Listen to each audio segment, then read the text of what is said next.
तुम्हें कितनी बार बताया है, मेरे तैयार होने से पहले मेरा नाश्ता तैयार हो जाना चाहिए।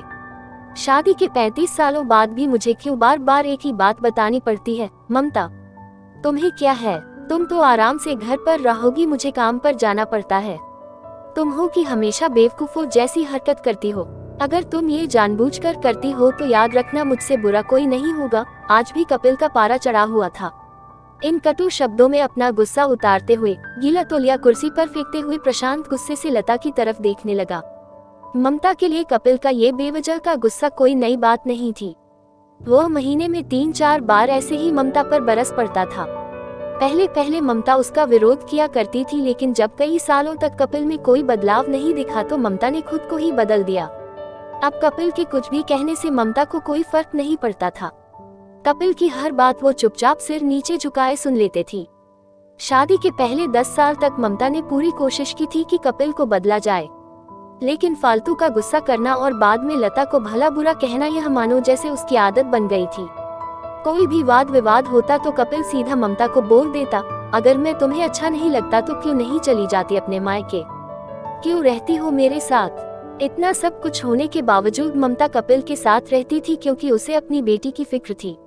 और वह जाती भी तो कहाँ, अपने बूढ़े हो चुके माँ बाप को इस उम्र में परेशान करना वह नहीं चाहती थी। समाज और लोग क्या कहेंगे, ये भी तो उसे देखना था। वह इतनी पढ़ी लिखी भी तो नहीं थी कि खुद जाकर कोई नौकरी कर सके और अपना और अपनी बेटी का पालन पोषण कर सके। ममता को अब अपनी फिक्र नहीं थी, उसको फिक्र थी तो बस अपनी शादी लायक हो रही बेटी की। लता नहीं चाहती थी कि पति पत्नी के झगड़े की वजह से काव्या डिस्टर्ब हो। मनीषा की पढ़ाई पूरी हो चुकी थी, उसके लिए अब शादी के रिश्ते आने लगे थे। कई रिश्तों को मनीषा ठुकरा चुकी थी। 2-3 महीने बाद एक अच्छा रिश्ता आया। रिश्तेदारों और पहचान के लोगों ने भी लड़के के बहुत गुणगान किए थे। कपिल एक शाम अपनी बेटी के पास बैठकर उसे बताने लगा, मनीषा बहुत अच्छा लड़का है, पढ़ा लिखा है, बड़ा घर है, बहुत अच्छी नौकरी है। ऐसे रिश्ते बार बार नहीं आते बेटा, इस बार मना मत करना। मनीषा अपने पिता से ज्यादा बात नहीं करती थी। शायद डरती थी या शायद नफरत करती थी, लेकिन आज वो अपनी पूरी हिम्मत इकट्ठा कर बोली, मुझे अभी शादी नहीं करना है पापा, मैं नौकरी करना चाहती हूँ, खुद अपने पैरों पर खड़ी होना चाहती हूँ। हाँ तो उसमें क्या बड़ी बात है?